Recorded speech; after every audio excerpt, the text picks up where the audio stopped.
This morning, President Biden huddled in the Situation Room with his full national security team, and we expect to hear the president in just a few moments announce a new round of sweeping sanctions for what he calls the unprovoked and unjustified attack on Ukraine. The Russian military has begun a brutal assault on the people of Ukraine without provocation, without justification, without necessity. This is a premeditated attack. Ukrainian President Volodymyr Zelensky says history will be made at this summit. Ukraine never wanted this war. It's a criminal and absolutely unprovoked aggression of Russia. And the only one who wanted it was Putin. Welcome to Keith Knight, Don't Tread on Anyone in the Libertarian Institute. Today we'll be discussing Provoked, how Washington started the new Cold War with Russia and the catastrophe in Ukraine with the author, Scott Horton. Can you walk us through the German unification deal with Secretary of State James Baker? Sure. Okay, so this is the fall of the Soviet Union. And from the time after World War II up until 1989, or the process beginning in 1989, the Soviet Union occupied all of Eastern Europe, including all the way to halfway across Germany. And when the Soviet Union started falling apart in 1989, essentially people started fleeing from Hungary into Austria, neutral Austria. And the communist rule had always been, and they'll shoot you for trying to escape. And that's real. I mean, people could not escape outside the borders of the Soviet Union. They'd be machine gunned. But when they fled from Hungary into Austria in November of 1989, the Soviet Premier Gorbachev ordered his men to hold their fire and allow the people to go ahead and go. And then that was it, man, like a floodgate. I just saw a video the other day of a guy kind of gently chipping away at a beaver dam until the whole thing just completely fell apart because, it was going to flood or whatever you need to. But that's the fall of the Soviet Union right there. It's like chipping away, chipping away, chipping away. But once that border was opened, oh, that was it. And now you got people fleeing from east to west all over the place. And including you had this very strange situation that was a remnant of the Second World War, where the free half city of West Berlin was wholly inside East Germany, commie East Germany. And this is, of course, a major contention between the East and the West during the Cold War and could have led to a nuclear war. Fights over Berlin did get heated at different times. And so this was the big symbolic falling of the Berlin Wall that the Soviets had built in 1961 between East and West to keep people from fleeing from the communist East into West Berlin, and then from there catching a plane to West Germany and the rest of the West. So the Berlin Wall came down, and that began the process of the entire dissolution of the USSR. Now, part of that was the question of what's going to happen to Germany now that the Soviets are withdrawing. Now, the Soviets still had troops there. And the question was, are they going to essentially accede to the will of the German people and remove their troops? And on the, with the deal already being the reunification of Germany under West German rule after they leave. And they essentially negotiated a deal. And the Americans had essentially threatened Gorbachev that, listen, man, you don't want an independent nuclear armed Germany that can do whatever it wants after the last two wars over there. So what would be better would be for you to withdraw your forces from Germany on the condition that America is going to stay. And Germany will remain part of NATO, and that means America will be calling their shots, and it means that they will have no need to obtain nuclear weapons. We have nuclear weapons stationed on their soil. They don't need nukes of their own. Isn't that the future that you want here for the medium term? And Gorbachev said, yeah, that sounds smart. So in the negotiations, and this is what you're getting at with your question because it became an important bone of contention, part of the question was, so what is going to become of the status of the NATO alliance, the Western NATO alliance, in the face of the dissolution of the Warsaw Pact, or at least its retreat from Germany? And somewhat nonsensically, Baker had said, well, we'll bring Germany into, we'll reunify Germany, but we won't expand NATO, like the concept to the east. But that doesn't really mean anything. If Germany's part of NATO and the east is being reunified with the west under West German rule, the commie government of the east is being completely dissolved and replaced, then of course NATO's their war guarantee clearly extends to Germany as well. So then they said, well, since that doesn't make sense, what we'll do is we'll kind of revise it and say that we won't put any military forces in East Germany. And so that was what ended up going into the treaty. But what's important is that it was when James Baker and the German foreign minister, Hans-Dietrich Genscher, and on top of that, then deputy director of the CIA, Robert Gates, was also communicating to them on the same day, February 9th, 1990, that what we'll do is we'll not expand the NATO alliance east, not 1 inch, as long as you withdraw and allow reunification. And it was based on those promises that Gorbachev agreed to allow reunification. And in fact, they started to try to walk it back, the Americans did, and said, well, we're going to do this thing where we just promise not to put our military forces in the east. We'll have the special military zone, but of course, NATO will have a war guarantee, will still, count in the east and all that. Well, Genscher he knew that the Americans were revising their take, and then he went and met Gorbachev one more time and didn't say anything about that. Said the deal from the other day is still what we're talking about here. And it was based on that. Because see, it's not that the United States is super sovereign over the galaxy. Germany also is a nation state and part of NATO, and their foreign minister's promises also mean things, you might think. And it was based on Genscher's promise to Gorbachev that Gorbachev said, okay, fine, I'll allow reunification. And then Genscher, now that was just a spoken sentence. That wasn't in a treaty. He just agreed. And Genscher went right out and gave a press conference and said, okay, he said that we can reunify. We got full permission from Gorbachev. Can't back down on that now. And it was based on the promise that we will not extend NATO 1 inch east.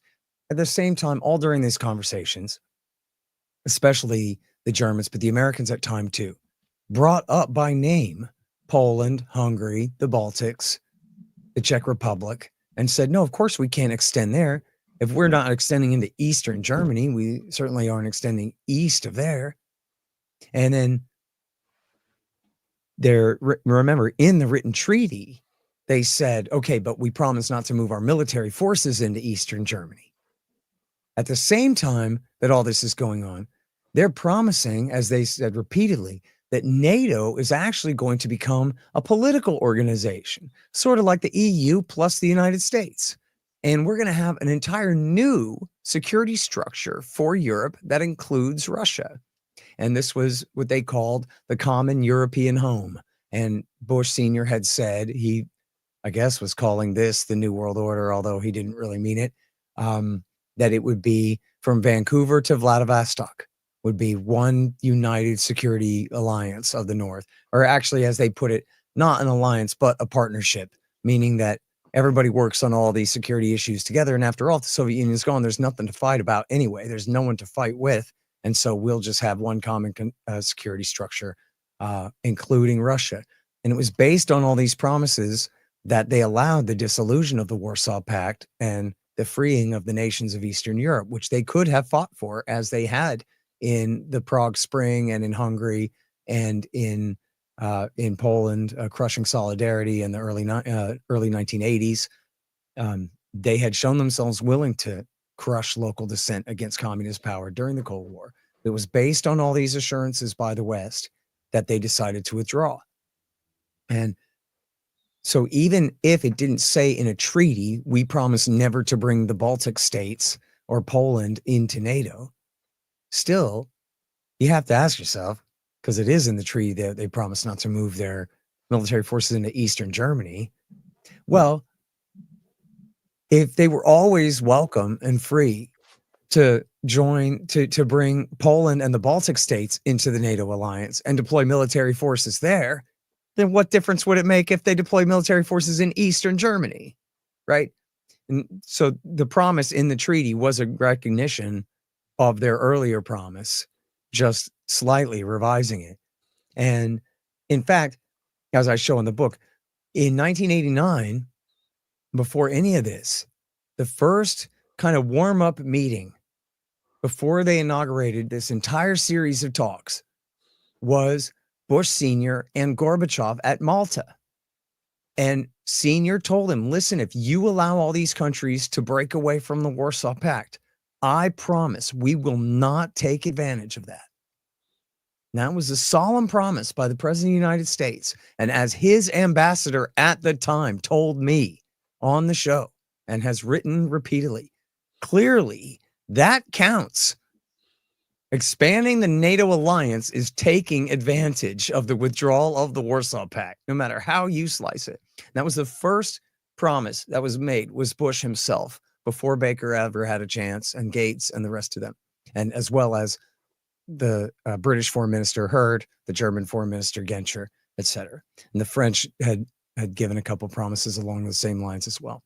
So these are all supposedly equal partners in the NATO alliance, have just as much right as each other to make solemn promises to a country like Russia while they're negotiating things like this. I mean, they work together on it, obviously, and they were agreed. But here's the thing. They were lying. And it's hard to find the scholars who will admit that they were lying. Only Joshua Schifrinson that I've seen will write in a journal with his professor glasses on that, like, hey, man, they knew what they were doing.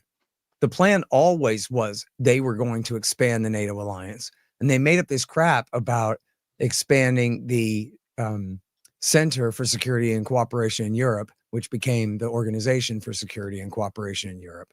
Wasn't it Center? I think so. Yeah, the CSCE. And they were promising that they were going to use the CSCE and then later the Partnership for Peace. And these were why Russia didn't have to worry about NATO expansion, because NATO is not even going to be a military alliance anymore anyway.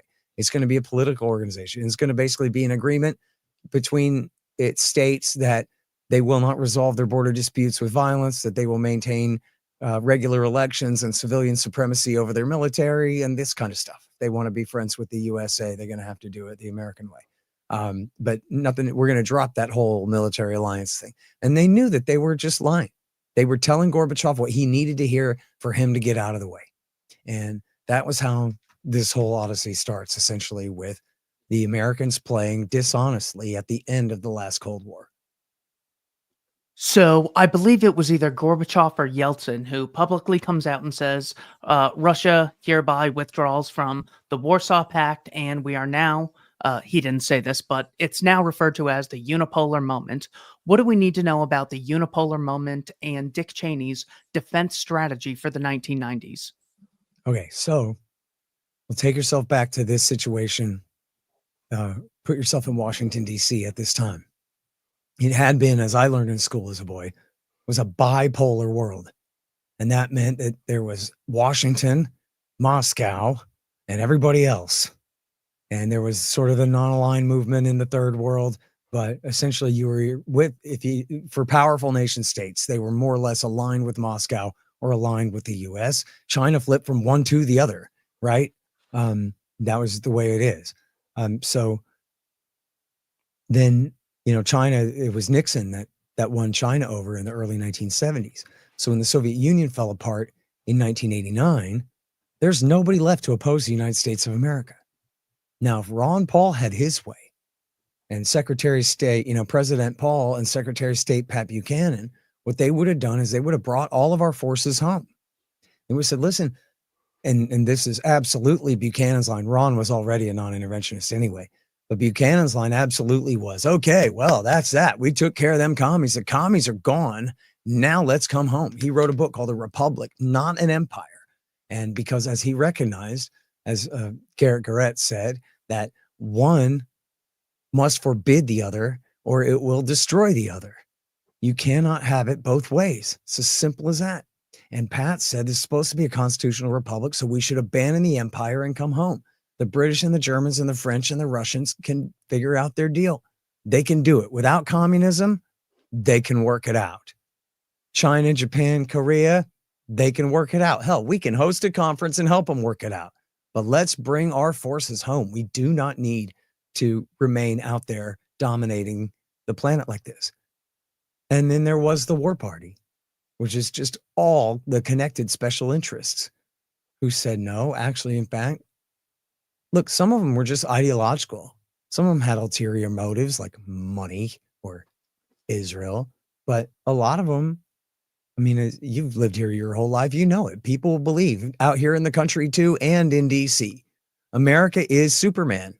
And not just Superman, but Christopher Reeve Superman, right? Like complete virginal, innocent Jesus figure that at great cost to itself goes around helping people. You know, like that's it. You want us to stop doing that? Robert Kagan and Bill Kristol wrote a piece for Foreign Affairs called Toward a Neo-Reaganite Foreign Policy in 1996, where they said that we need this policy of benevolent global hegemony. And Robert Kagan said, John Quincy Adams said that America goes not abroad in search of monsters to destroy. But why not? We're the greatest monster killing machine in the world, man. That's exactly what we're supposed to do, is go out there and kill the bad guys. But of course, as I'm ruining the book for you now, the Kagans are the bad guys. And building this world empire, and he's one of the major co-authors of Iraq War II, happens to be. His spouse is one of the major ringleaders of American Eastern European policy over the last decades, since the W. Bush years, since the Clinton years. She worked for Strobe Talbot in the Clinton years. You know, they wrecked everything in the name of holding the world down and keeping everything from getting out of control.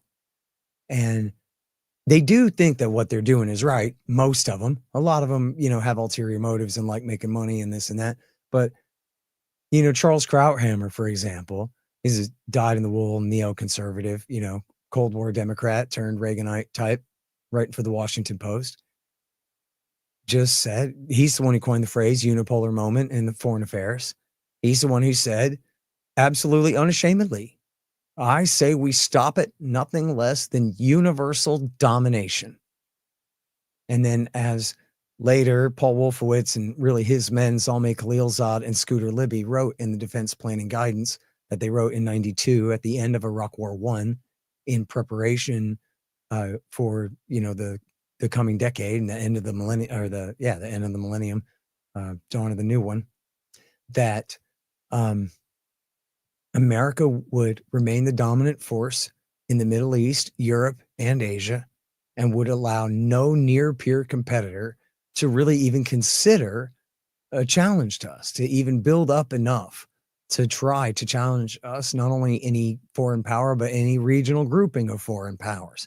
China, Japan, and Korea think that they can gang up on us. We'll stop that too. Like that would ever happen. But anyway, that was the point, was America will be, the middle part of North America will be the dominant force in the Middle East, Europe, and Asia from now on, in order to prevent things from getting too hairy out there.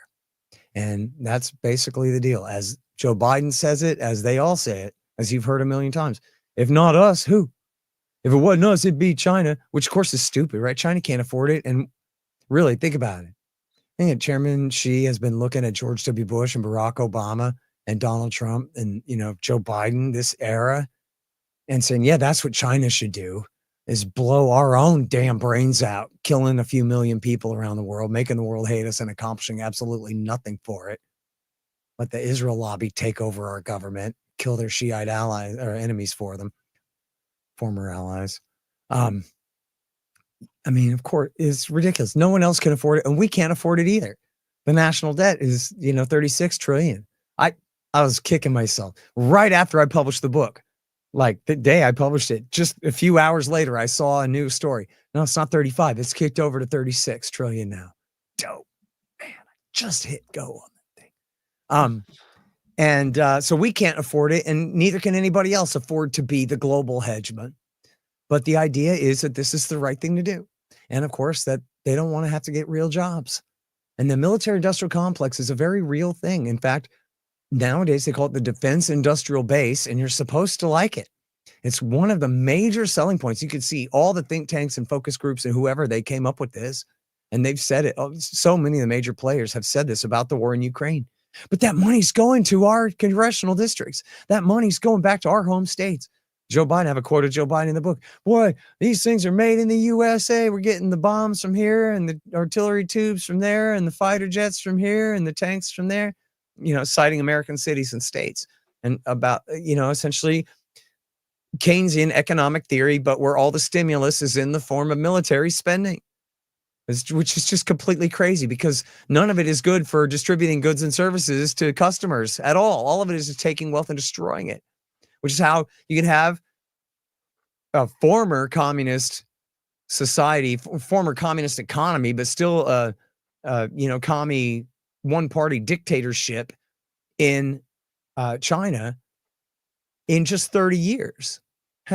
Build these giant megalopolises that just put American cities to shame in so many ways because our government has blown, as I calculated in the book, approximately $17 trillion on militarism since the end of the Cold War. And that doesn't include the care and feeding of the veterans and their families, which is other trillions and trillions on top of that. All that is money that got pissed away on killing people when it should have been improving the standard of living for the American people and helping us set an example for the rest of the world of what freedom is really supposed to look like. And as everyone listening to this is well aware, nobody stands by Iraq War II anymore. Remember when that was the biggest deal in the whole world and it was so important that you stood by it? And if your neighbor didn't, you were supposed to call him a traitor, and America hating, Saddam Hussein loving, terrorist, pinko, commie, homo traitor. And yet now no one believes in Iraq War II, do they? No, because we had to fight Iraq War III against the consequences of Iraq War II since then. Geez, the whole Middle East is a wreck. Iran and the Ayatollah and bin Laden won that war, right? Even the Israelis didn't really make out. They're getting a discount on Kurdish gas, but they also put Iran's best friends in power in Baghdad. That's not what they wanted. And so the whole thing has been a complete disaster. Everybody knows that. And there's no reason to give them the benefit of the doubt on any of the rest of this policy either. I got people on my Twitter going, no, Russia did the thing. Well, yeah, Russia did the thing. But what do you think is the context here? It's like saying, oh my God, Iran and Iraq are in a war right now. I bet America has zero to do with that, right? It's not like the Iranians are fighting with an American-built military and Air Force and everything. It's not like Saddam Hussein is fighting on a green light and a bag full of money from Jimmy Carter. It's not like the revolution in Iran wasn't a direct consequence of our coup 26 years before. It's not like the Iran-Iraq war had anything but to do with the United States of America. Nuh-uh, but didn't you hear Iraq attacked Iran? Yeah, I know, dude. But also it was all because of Ike Eisenhower and Jimmy Carter and their men. And Nixon. Same thing here. The American empire inherited the world, right? After World War II, we inherited all of the European empires plus Japan's. And then after the Cold War, we even got the Soviet's empire in Eastern Europe and working on it in Central and East Asia, Far Eastern Europe and Central Asia and in the Caucasus region and all of this. As the Russians say over and over again, you got to surround it. I mean, you think about Poland, American bases in Poland. That's not really surrounding Russia. But then you look and you go, oh, I get it. You got troops in the Baltics. Talking about bringing Ukraine into NATO. Think about the map of Russia's western border. Ukraine sticks in there very far, right? That Donbass used to be part of Russia, that whole part. And even then it wouldn't be a straight line down. Kharkiv is essentially 300-400 miles due south of Moscow, or almost due south of Moscow. And then we don't have bases in the Caucasus, but building up allies in the Caucasus and terrorist groups. And then, of course, with our longtime occupation of Afghanistan and then Korea and the Far East, made real sense for them to say, Keith, for them to say, hey, man, we overthrew the commies for you. We broke our empire up into 15 countries, and yet you still are just hell-bent on absolutely surrounding us. And how are we supposed to take this as anything but a hostile threat? And Putin pretended to not see it. For a long time, he would say, listen, we believe you, that you love us to death and mean us no harm. However, we can't just make our policies based on promises. In fact, you're ringing our nation with anti-missile missiles. So we have to build more missiles to overwhelm your missiles because you guys understand the economics of nuclear missiles. What am I supposed to do, man? And so here we are. In 1992, President Clinton is elected. What are the provocations that took place under President Clinton? Well, the biggest thing is NATO expansion. Secondly would be the shock therapy economic policy. And then thirdly, the Balkan Wars. That's all the worst of it. With NATO expansion, again, they were lying. They promised Yeltsin, we're going to do this partnership for peace instead of NATO expansion, and got his enthusiastic support and, let that stand, let other countries make their decisions based on the fact that Russia's for it. Everything's cool. And then, including helping to convince Ukraine to give up the Soviet nukes that had been left behind. Not that they could have really made use of them anyway. And then they go, psych. Nah, what we're really going to do is the partnership for peace and all that. We're just jerking your chain. What we're really going to do is we're going to expand NATO, and there's nothing you can do about it, right? So what are you going to do about it? And then that was it. And so they went. Where did they expand NATO to? Which countries under Clinton? The first round was Poland, Hungary, and the Czech Republic. But they let the others know, and they began the process of the membership action plans for the Baltic states. And I guess the first of the Balkans or whatever, maybe Romania and Bulgaria. No, I already said Romania. No, Romania. And yeah. But Bulgaria and then some of the other, I guess, Balkan states were brought in the third round under W. Bush. And then see, it's funny because the same week that they finished the inauguration of NATO expansion in the spring of 1999, maybe it was like 2 weeks later, they launched the aggressive war against Serbia to break off Kosovo in support of no international law whatsoever. In fact, in defiance of every bit of it, with no UN resolution, because the Russians would have vetoed it, obviously.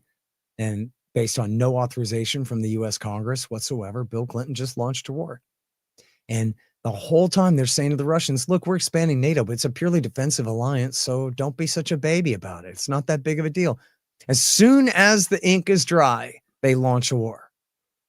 And as Dr. Paul warned at the time, look at how they react to this. In fact, right after Putin took over power, before he was even elected, when Yeltsin handed it to him on New Year's Eve, Ron Paul said, and you see what he did? First thing he did was consolidate control over nuclear weapons back under the control of the presidency. And his government put out a statement saying that this is their natural reaction to the launch of the war in Serbia and proof that NATO is not just a defensive alliance. And of course, then they went to Afghanistan in the name of Article 5 and defending the United States, but it wasn't the Taliban that attacked the United States. That was a NATO mission that included virtually all of the NATO countries, and including some would-be NATO countries like Georgia for, a good 11 years there, 8 years in Iraq War II. I mean, I'm sorry. I'm conflating Iraq War II. Afghanistan for the whole time from 2004, I guess they really started bringing NATO in, 2003 and 4, and then through, 21. The final defeat there. And then, of course, the aggressive war in Libya under Barack Obama was another one, showing that NATO, in fact, is not a defensive alliance. It's an alliance. It's America's military alliance, but they'll do whatever they want and nobody can stop them. And how do you like that? And of course, on Libya, they did have a UN resolution. Not that I'm sitting here simping for the UN, but I'm just saying that's the treaty that everybody signed that said you're not allowed to start a war unless you have a UN resolution that agrees, the major power victors of World War II, basically, on the Security Council agree. And they lied to the Russians and said, listen, we're just doing a no-fly zone over Benghazi because all of our intelligence says that Gaddafi's going to kill every last man, woman, and child in that city. 700,000 people or something if we don't stop them, which is a ridiculous lie. And the Russians said, okay, fine. And then as soon as they got their UN resolution, they just escalated to full regime change in Tripoli over a 9-month air war, completely betraying the new president, Medvedev, and humiliating him and leading directly to Putin's return to the presidency in 2012, based on his humiliating failure to veto that war. So anyway, it's a little taste of, what the NATO alliance actually is compared to what they say. On the shock therapy, I mean, look, if it was you and me, we would have sent Murray Rothbard and Lou Rockwell and Ron Paul over there. And they would have got it right, because they're our friends and we like them. But what happened was George Bush and Bill Clinton sent Harvard over there, and they're capitalists. They're not communists. They're not leftists. They're neoliberals. They are center left.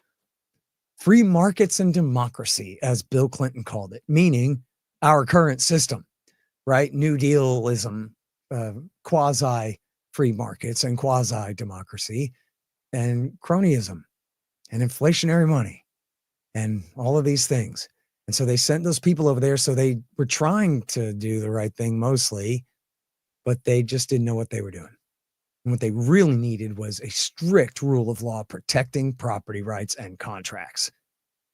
And on top of that, they needed fiscal restraint and hard money. And they got none of that.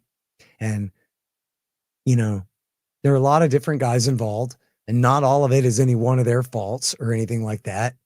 But essentially, through hyperinflation, through the voucher scam and the loans for shares scam, they essentially turned the Russian economy absolutely inside out. Now, we're talking about a communist economy, and I'm not like calling names. I'm saying the national government in Moscow owned everything, okay? It was literally a Marxist Soviet commie union, not just the political flavor of it, but that was how the economy was run. Everybody's a government employee. All of the property is owned by the state. And so how were they going to transfer from that to Rothbardian free market purity and perfection? Well, it was going to be a hell of a task, right? And they blew it. Everybody involved blew it. And of course, the Russians are responsible for their part in it. There's no point in playing down the Americans' role, because they accepted responsibility for it. They bragged about it at the time they were doing it and thought they were doing the right thing and getting away with it. And then they took responsibility for it after it failed and said, boy, we really screwed that up. So there's no point in saying that, no, it was all the Russians' fault, not the Americans. The Americans, look, here's what I'm trying to say. There was going to be some kind of deindustrialization, right? The whole economy was a zombie economy. A lot of those factories were going to not be able to survive in a free market context, right? So there was going to be some level of deindustrialization. But what happened instead was the absolute wholesale deindustrialization of Russia, the absolute hollowing out of the carcass of its commie economy, so that they just had virtually nothing to build back up from. They just, the gangsters who were not businessmen, they didn't have any skills, they didn't have any interest in building up the economy. They essentially were taking property and then stripping it and selling it off and spending all the money on coke and whores and expensive cars and having a good time, entertainment for themselves at the expense of their own society that they ruthlessly exploited. And then those companies were all just driven into the ground. And this led to an excess death count of something like 5 to 6 million people, something like would happen in the absolute worst wartime, a collapse in GDP equivalent or worse than even when Nazi Germany invaded the Soviet Union in terms of percentage of gross domestic product. It was an absolute catastrophe. And really, there are a few studies out there that I didn't really get a chance to delve into this too much, because it was just too far afield from my book. Although it is an omission that I don't really cover how shock therapy took place in Ukraine. I kind of allude to it a little bit, but there are a bunch of studies out there at JSTOR and everything about how this is true kind of for all of commie Eastern Europe. So after all, Western Europe was in charge and they didn't want a bunch of competition. They weren't acting in angelic public spiritedness of welcome to the West, welcome to capitalism and free markets and the new world. They're just threatened by cheaper labor. They're just threatened by, cheaper natural resources and cheaper labor in the East undermining their stuff. So they all just want to be protectionists. They don't want to help these people up. They want to keep them down. And the Americans too. And Jeffrey Sachs and many of these guys concluded that the reason that they couldn't get the help that they wanted for the Russians was because the Americans preferred to weaken Russia. They preferred to hurt them. And the thing is about it too, and I know you're too young for this, but I'm sure I know you've heard of it, but I was raised on this, man, and see, they would never admit that it's all Woodrow Wilson's fault, Keith, except that they don't blame Wilson. They blame the Senate.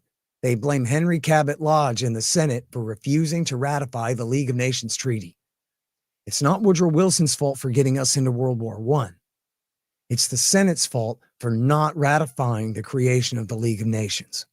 Because if he had, then America would have been the dominant power in Europe already, and we would have not let France and Britain inflict such harsh terms on the Germans as written in the Versailles Treaty. We would have softened that, and that would have not been allowed to create the circumstances for the rise of Nazi Germany. Because as John Maynard Keynes predicted in advance, and so many others predicted in advance, that World War I was going to cause World War II.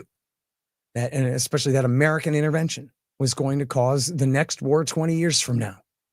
And everybody knew, it was just undeniable. My 7th grade government school teacher said, France and Britain, it's true, France and Britain inflicted these absolutely horrific terms on the Germans. I think they might have omitted the blockade that they kept for more than a year after the war. Maybe it was 2 years after the war. It's horrific the way they treated Germany. And so when the question is, how could the people of Germany, the place where all that great stuff came from and whatever, music and art and culture and whatever, Christendom, how could they have turned to Hitlerism? And the answer is, F you, that's why, right? Like, that's why. Revenge. And he promised to make up for what had happened to them at the end of the war, to get their territories back, to give them their dignity back after they'd been completely screwed. And so then, Keith, America learned that lesson at the end of World War II. Again, I'm telling you, my elementary and junior high civics education here, okay? This is what we all knew as a society as of late 20th century America, okay? Post-war America was, we're better and smarter than those stupid Brits and French. And instead of putting our heel on the German and Japanese neck after the war, we helped them up and we rebuilt them and we made them our friends. And now they're our friends, and that shows that why we should be the stewards of the world instead of them, because we're so much better at it. And so those are the lessons of Versailles. Don't do that to people, man. You beat a guy, be a good sport about it, or you're going to have blowback, right? That's it. So then what they do, the Bush administration and the Clinton administration, that's Bush Sr. and Clinton, they said that. They go, we got to heed the lessons of Versailles. And then they didn't. They said, we got to be magnanimous about this. And then they weren't. And they exploited them and they rubbed their face in it. And Jeffrey Sachs and the rest of these guys say it was deliberate. And I have so many quotes throughout the book of different people, especially in the Clinton years, expressing the conventional wisdom that, look, if the Russians don't like it, what are they going to do about it? Does that sound like Christopher Reeve's Virgin Boy Scout Superman to you? What are they going to do about it? No, that's bad guys talking. That's bad guys talking. Well, come on, Russia's a pale shadow of what they were. And if they don't like it and they react against what we do, well, we still got NATO. So if we pick a fight by building up this alliance, at least we have our alliance to fight with, to intimidate them with, to threaten them with. Does that sound like a new world order, or that's just going back to the 19th century? That's the Americans claiming universalism and globalism and the rule of law when they're doing nothing but act just like the damned British. Yeah, there definitely seems to be a correlation between countries that embrace more free markets and have a significant increase in life expectancy, whether it's Britain, America, Eastern Europe, Singapore, places in China, South Korea, but that did not happen in Russia. And when you read those quotes that you mentioned on top of it, it certainly seemed like a deliberate plan to actively weaken Russia. As the defense planning guidance mentions, they can't tolerate a single competitor in the world. Yep. When it Now, comes to, I skipped this, but it's in the book. I got a whole section on Bosnia. Bush Sr. started it. Bill Clinton also made it worse, and it was horrible. And so that's in there too. and the case of Kosovo, is that the one where I actually don't I'm not as familiar with this as I should be. When it comes to Milosevic was the bad guy who Clinton was stopping from engaging in genocide. Was that in Kosovo? Well, that was what they claimed, yeah, but it wasn't true. That But that that was the claim. Okay. right. When it And it comes was to purely in a civil war. So they claimed by their interpretation of the law, and I go through all of this, by their interpretation of the law, Bosnia had every right to secede. And so at that time, then at that point, if Serbia, and this is debatable and whatever, but if Serbia is fighting a war in Bosnia, they could at least sort of pretend that that is a war between sovereigns, not a civil war after the secession, which they recognized. Okay. But Kosovo was always part of Serbia. And it was dominated by ethnic Albanians, and there was a huge, potential conflict there. But the Americans and their allies, of course, made it worse and worse, and took the side of by far the worst guys in the Civil War, and set again this precedent that the president can just do whatever he wants. When Barack Obama started the war in Libya, he just gave us a short statement while he was on a trip to Brazil. He didn't come home and sit down in the Oval Office and go, "My fellow Americans, here's why I just started a war without Congress and do whatever I want." He's just like giving a press conference like, "Oh, by the way, I hereby start a war against Libya." That was the precedent set by Bill Clinton in Kosovo, that I can intervene in a civil war on no authority from anyone, anywhere whatsoever. And nobody stopped him. Nobody impeached him and removed him from office for that. They had just finished impeaching him over BS. So they had no political capital for that. And the Congress was run by Newt Gingrich and Trent Lott, who might as well have been Hillary Clinton anyway. So. Yeah, it's amazing that the fact that there's a civil war, they justify engaging in intervention, as though they don't constantly celebrate the Civil War that Americans had as the greatest triumph of good over evil in our history. Constantly saying, "Well, we had to intervene against Bashar al-Assad in his civil war." Yeah. By the way, when they started the war in Yemen, again, Barack Obama started that war with much less a declaration war, no authorization from Congress whatsoever. And he didn't even announce it. You know who announced America started when America in March 2015, when Barack Obama declared war on Yemen? Bernadette Meehan, the spokeswoman for the U.S. State Department, issued a paper press release. Said, by the way, the U.S. is bombing Yemen for the next 10 years. We're going to kill 500,000 people minimum. When it comes to Bush Sr. expanding NATO into Bulgaria, Estonia, Latvia, Lithuania, Romania, Slovakia, and Slovenia, we have more NATO expansion. When it comes to the treaties, what other provocations as far as treaties go did George Bush Jr. get the U.S. out of? Well, the big one is the anti-ballistic missile treaty, which had been initially signed. I forget when it was ratified, but it had originally been negotiated and signed by Richard Nixon. And it said we're limited to, I think, 2 or 3 anti-ballistic missile sites because, as it says right in the thing, with an eye toward limiting the arms race. You can say it's perfectly fine to have a defensive anti-missile system, but you have to understand the other side's just going to make more missiles. And you can make your anti-missile systems more and more effective, and then they can build even more missiles than that. And we can keep going forever until it's, like Itchy and Scratchy with the 2 gigantic guns the size of the planet Earth, blowing each other away. There's essentially no limit on it. So they said, let's put a limit on it. Let's not attempt to build up the ability to shoot down each other's incoming nukes so that we'll just stop making more and more. At that point, they already had tens of thousands each, enough to kill the whole planet over and over again, life on the planet over and over again. And so, so what do you think happened? W. Bush tore up the treaty and the Russians started making more missiles. He started this. I just saw they just activated one of these Aegis onshore systems in Poland the other day, dude, after all this time. God, what a boondoggle. The whole thing is just such a ripoff, Keith.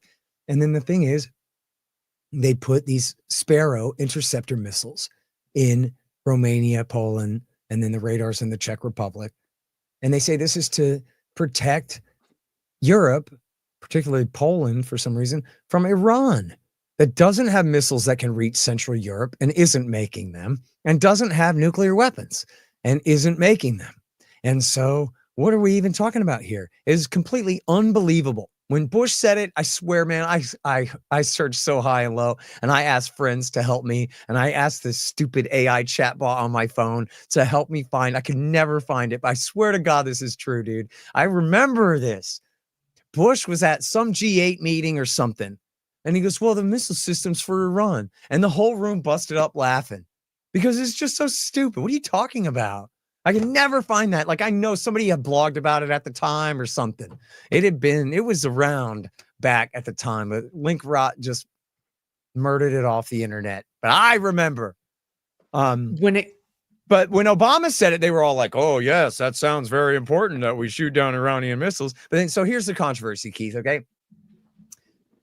The Russians say, look, we're afraid that you're trying to shoot down our missiles, which means we got to make more missiles.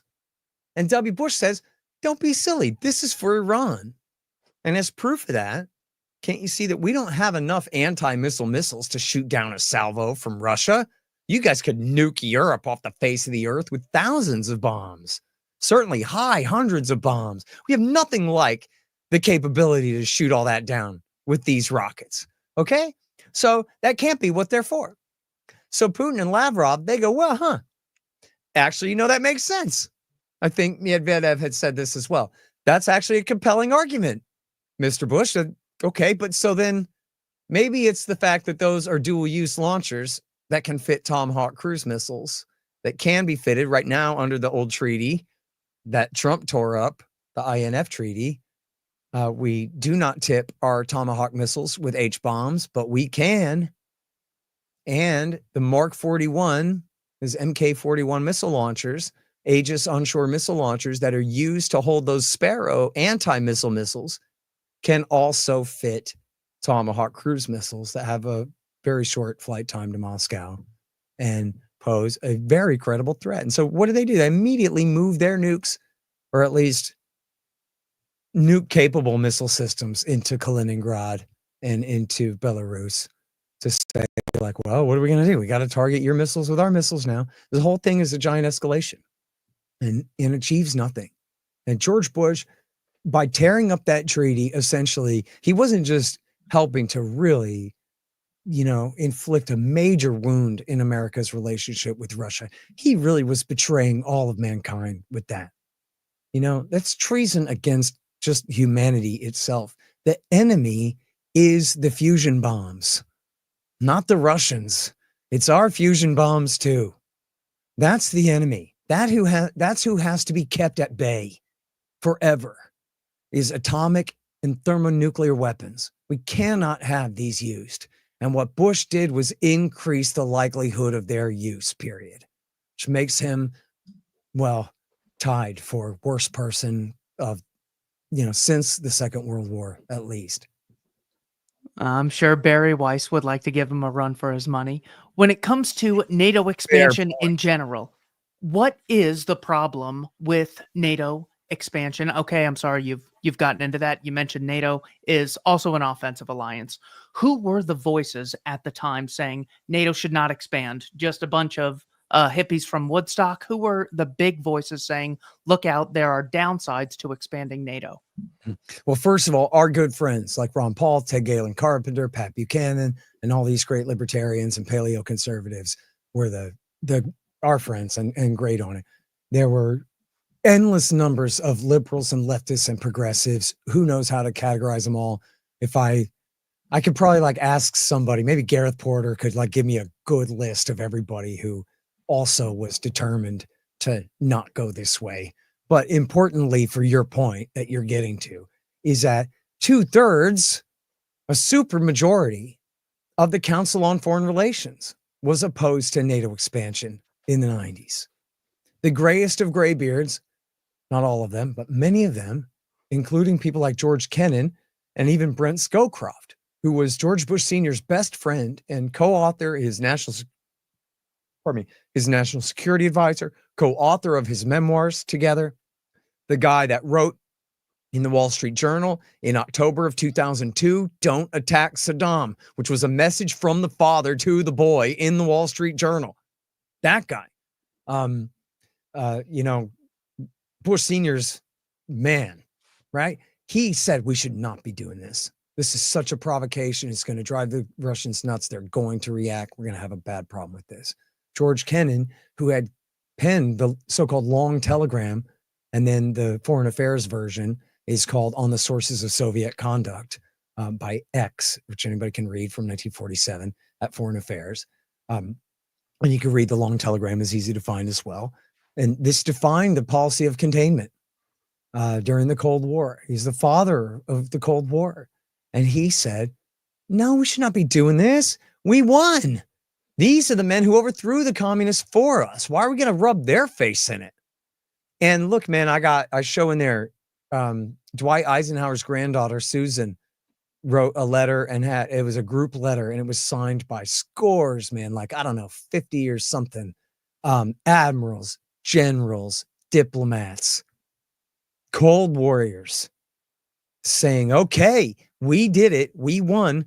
Let's not be bad sports about this and ruin what we've achieved by turning our new Russian friends into our enemies by refusing to relinquish our former policy. But as I'm sure you already know, and as your audience would and could suspect, the worst of the Rockefeller men, Kissinger and Brzezinski, the most powerful of the CFR men, who were, and this is absurd. This Nelson Rockefeller's man, Kissinger, is the foreign policy guy for Nixon and Ford. And then Ford's replaced with Jimmy Carter. And he's got David Rockefeller's man, Zbigniew Brzezinski. So this is all the same shit. Anyway, so that's who these two guys are. And they said, and people can read all about that in Barry Goldwater's memoirs, With No Apologies. He's got a great chapter called Jimmy Who? What the hell is going on here with this? Anyway. Once I get to talking about Barry Goldwater. So you said George Kennan, Pat Buchanan, yes. And 2/3 of the CFR. 2/3 of the CFR and all kinds of, and Susan Eisenhower and all kinds of generals and admirals and everyone. But Brzezinski and Kissinger led the charge, and there were a great many interested parties on the intellectual level as well who wanted to do it. But it was really the special interests that put them over the top. It was the military industrial complex led by Lockheed Martin's Bruce Jackson that created the Committee on NATO Expansion, and in an alliance with the Democratic Party political consultants, who said this would be a great way to win Polish votes in Illinois and Pennsylvania, and which was true. That, a lot of these Eastern European countries wanted very much to be brought under America's security umbrella to protect them from Russia. And they have huge diaspora populations here in the United States who immediately lobbied for that. The Polish American lobby especially was very influential and very well financed and coordinated. They targeted the most important Polish American businessmen and like essentially coerced them to getting on board for the thing and all of this, and really used democracy against the rest of us in the country by pushing for the policy in that way, and set us onto this path. But it's important though, right, that it's not just Ron Paul, because Ron Paul's right about everything and nobody ever listens to him. So it's almost like, I hate to say this, but you understand what I mean in context. It's beside the point what he said. They weren't going to listen to him anyway. But here you got Admiral, what's his name, with the 4 stars saying, no, man, what are we doing? And they're like, yeah. What do you know about it? And it's like, man, you had the whole foreign service, you had 2/3 of the State Department, and you had the embassy in Moscow saying, don't do this. Yeah, what the hell do they know about it, right, Keith? So it did not have to be this way. It's a fact. And you mention a number of specific worst case scenarios that William Burns said could happen if NATO expanded. Who was William Burns, and what did he say could happen if NATO continues to expand? Yeah, so he was he was stationed at the embassy in the 1990s, the American embassy in Moscow, in the 1990s, and then in the W. Bush years, he was the ambassador there, and he's the guy that wrote the famous "Niet means Niet" memo to Condoleezza Rice in February of 2008, warning her not to give a membership action plan to Georgia and Ukraine. And not only that, he wrote a follow-up memo, and this is all thanks to Julian Assange that we know this stuff. You can find it all at wikileaks.org. And he also talks about it in his memoirs and quotes himself from an email that he wrote to her, urging her that, listen, I understand the political difficulty and the position that you're in here, and all the incentives and pressures on you and stuff, but you really should not be doing this. And he says, if you don't understand what I'm saying, you might as well just stop reading now. You know what I mean? Like, you can see where he's like throwing up his hands. Madam Secretary, please. I know that there's all this like office politics inside the White House. George Bush wants this done and he's your president, right? But you got to stop him. You can't do it, man. We can't do it. He's our current CIA director. He's a guy who had the responsibility of stopping this war. And, you know, Biden picked him because he wasn't a career intelligence guy. He's a career diplomat. He knows Russia best. But Biden's marching orders to him were not stop this war, Bill, unfortunately. But he's the one who knew better all along. And he, again, another just great example of how this could have gone the other way. You know, I know it's different depending on, you know, what age you are. I'm old enough now that when I was a kid in school and I was learning about World War I, World War II, and Korea, all that stuff, and even Vietnam, but especially those three,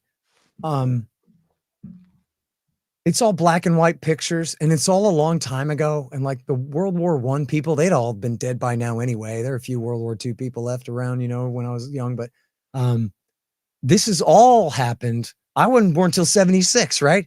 All this happened, you know, World War II ended 30 years before I was born. So like, whatever, man, right? It's all inevitable. That's the point. It happened. What are you worried about? There's nothing to argue about. There's nothing to consider, really. This is the history of things that were decided, whatever, right? So I understand that. Well, that's how like Iraq War I is going to feel, or maybe even Iraq War II might feel to people today. Some of this just feels like, geez, it was before I was interested. It's before I knew about it. The Bosnia War, the Kosovo War. This is all this stuff that happened back in the 1900s, right? A long time ago, depending on your age. And so it all sounds so very inevitable. But again, this is George Bush's right-hand man, Condoleezza Rice's right-hand man, William Burns, telling her, no, stop, don't, come back. And they didn't. And why? Public choice theory. You could have written the line yourself, Keith. I know you. You know the economics of politics. This was a legacy building operation for George W. Bush. Because it's big. Get it? It's big and it's bold and it's something. And this is 2008. His lame duck year. He's done. It's an election between some other guy and some other guy. He's on his way out. He completely botched the absolutely unforced error of Iraq War II. He humiliated himself with his public announcement that, well, I guess it'll be for other presidents to decide how this war ends. And the guy threw the shoe at his head when he went to try to do his so-called victory tour in Baghdad. He's humiliated. I don't know if the shoe was before or after Bucharest, but anyway, this was to build Bush's legacy. This wasn't about us, the American people. It wasn't about Russia. It wasn't about Ukraine or Georgia.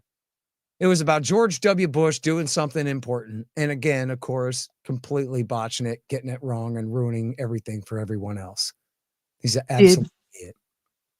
Did Dick Cheney want George Bush to go to war with Russia in 2008? Am I remembering this correctly? Yeah, afraid so. And I got a lot of multiple sources on that too. This is when America's ally, Saakashvili, who'd been installed in power in the Rose Revolution, the fake coup, color-coded revolution of 2003, decided to launch a war to attempt to reabsorb the breakaway provinces of South Ossetia and Abkhazia, starting with South Ossetia.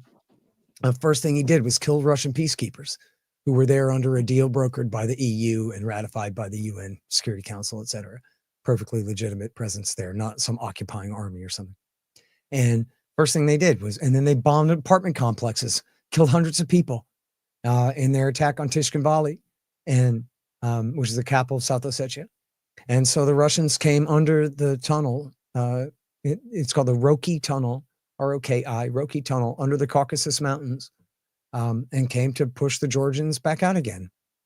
And when they were doing so, Dick Cheney and or his staff, it's reported different ways, and I bring you different footnotes from the different claims here, but it was either Cheney or his staff. I don't think we have names for who it might have been under him who was saying this. If it was, let's see, Libby would have been gone by that point. Maybe it was Victoria Nuland. I don't know. But some say it was Cheney himself was proposing that America launch missile strikes on the Roki Tunnel and collapse the Roki Tunnel and kill the Russian soldiers coming through. Like launch a cruise missile down set it off under the thing and blow them up and kill them. And the way the anecdote, I believe Barton Gellman's version of it was that Bush said, okay, who agrees with Vice? So we ought to bomb the Russians. And then Hadley, who had been known as Cheney's spy in the first term, apparently he was like Bush's bodyguard at that point. And Hadley had already gone around and made sure that everyone was going to keep their damned hand down when Cheney said that or when Bush said that. And so nobody agreed and the issue was allowed to go. But he's a heartbeat away, and not his heartbeat, Bush's heartbeat. Cheney doesn't have a heartbeat. And that guy could have been very easily, Bush could have tripped and fallen and broken his neck. He was dumb enough. He could have hurt himself bad enough that Dick Cheney could be, I don't know. I never bought the choked on a pretzel thing. I always thought that was like some weird, like Freemason ceremony where his dad punched him in the eye. His dad had been at the White House the day before that. How weird the thing where they all get a black eye. Like, what is this weird little cult you guys are in anyway? I never bought that pretzel thing. But anyway, he is dumb enough. He could have choked on a Dr. Pepper to death and on a near beer. And then Cheney would have been the one to decide whether we fight Russia or not over Georgia. And listen, here's how unfamiliar and therefore completely, of course, unimportant former Soviet Georgia is to the American people. When you talk about it, you have to call it former Soviet Georgia. So people know that you're not talking about America's Georgia, the one that we care about. And if you told people it's over there between the Black and the Caspian Sea, they'd be like, I think I remember that from the last time I looked at a globe 25 years ago, the Caspian Sea. I've heard of that. Isn't that in the middle of Asia somewhere? Are you kidding me? Former Soviet Georgia. And when the war broke out in 2008, there were anecdotes like this. There were Americans who were terrified because they know nothing about history. They know nothing about geography. They know nothing about context. They really thought, grown adults really thought, and I'm not making fun of them. I'm just saying, like, whatever. I don't know. It's true. People were really afraid that the Russians were landing troops in our Georgia, between Florida and South Carolina, that they were killing our people, that we were going to have to go to war with Russia. And they were terrified out of their minds. They're calling their families, trying to get a hold of people. Is everyone okay? Because they can't imagine that, what the hell, if there's another Georgia over there in Central Asia, that probably belongs to Russia anyway, right? Doesn't it? And if the Russians are invading it, then what the hell do I care? What does that have to do with me? You say the Russians are invading Georgia, you scare the hell out of me. I thought you were talking about my friends live in Atlanta, dude. Like what, right? And so, yes, Americans are unforgivably ignorant, okay? But also, the American empire was getting in trouble very far from home. They had no right to intervene. In fact, I did a debate with a neocon, F-level neocon named Harvey Kushner at the University of Texas.